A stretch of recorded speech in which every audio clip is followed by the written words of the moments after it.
Azi vă prezint o autorulotă, prima din România care a fost omologată cu locuri în box pe o platformă Mercedes Sprinter de 5 tone. Boxul a fost realizat pe comandă de colegii noștri de la Tuning Serv. Are o lungime de 4,5 m cu geamuri termopan, ușă făcută pe comandă, treaptă cu 2 trepte, cutii de depozitare. Boxul are o grosime de 6 cm. Deasupra sunt panouri solare cu trapă de acces și protecție pentru crengi. Deasupra intrării este panoul de comandă pentru truma, încălzire și apă caldă, boilerul, iar aici este panoul de comandă pentru sistemul Victron și nivelul de apă pentru rezervoare. Are 350 de litri de apă curată la interior și de desubt sunt rezervoarele de apă gri. Are încălzire pe rezervoarele de apă, golire automată a apei gri, golirea de la duș, LED-uri exterioare, lumini interioare.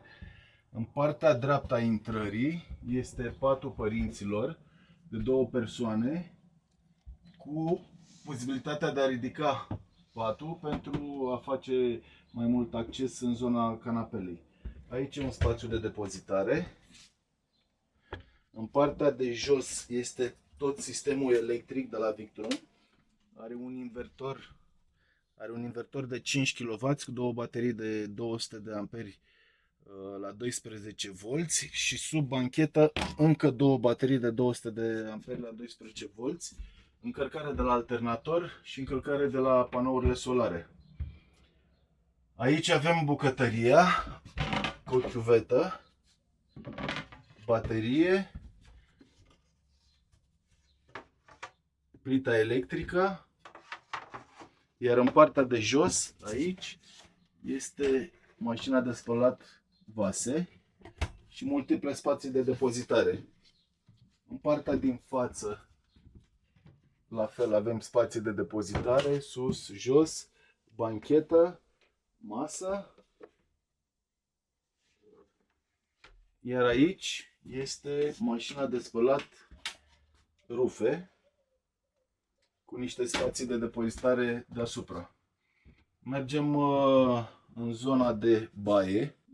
Avem o zonă de duș, aici o să vină o perdea, chiuvetă cu baterie, spații de depozitare, toaleta cu compost și alte spații de depozitare plus ventilator în partea de sus. După bucătărie avem frigiderul de la Dometic cu deschidere pe ambele părți și cu congelator deasupra. Alte spații de depozitare. Alte spații de depozitare în zona copiilor. Sunt două, hai să le spunem, dulapuri destul de mari. Aici este un pat supraetajat al copilului și jos pentru cel de-al doilea copil, cu spații de depozitare iarăși jos. Aici este o scară de urcat în pat, iar zona copiilor se poate închide. Adică să facem un spațiu separat cu totul față de living, hai să spunem de living. Proprietarii vor trăi în ea și au propus 3-4 ani. De aceea toate accesoriile de la mobilier sunt de la Blum. Încuietorile sunt heavy duty și au tot ce le trebuie pentru a trăi 24 din 24 timp de 4 ani de zile în acest vehicul. Bancheta de la interior este de fapt un cadru cu centuri de siguranță și am făcut teste de tragere.